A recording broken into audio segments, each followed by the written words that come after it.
വൈറലായ മില്യൺ ആളുകൾ കണ്ട സുഖുവേട്ടൻ്റെ ചായക്കടയുടെ സമീപത്താണ് ഞാനിപ്പോൾ നിൽക്കുന്നത്. ഇതാണ് സുഖുവേട്ടൻ, കാവിമുണ്ടും വെള്ള ഷർട്ടും ഒക്കെ ഇട്ടിരിക്കണേ.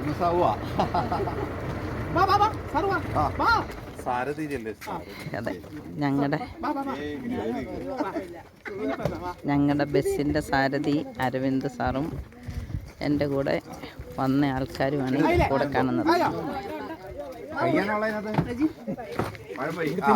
പഴംപൊരി വേണ്ടവര് പറഞ്ഞ കേട്ടോ, പഴംപൊരി വേണ്ടവര്. ചായ ഇല്ല, ഈ സമയം ചായ ഇല്ല. 100 വർഷത്തിൽ കൂടുതൽ പഴക്കമുള്ള ചായക്കട അതേപോലെ നിലനിർത്തിയിരിക്കുകയാണ്, മെയിൻ്റെനൻസ് ചെയ്ത്. അതുകൊണ്ടോ ഇതിൻ്റെ മേച്ചിലൊക്കെ ഇല്ലി മരം, കറണ്ടുണ്ട്, അത് മാത്രമാണ്.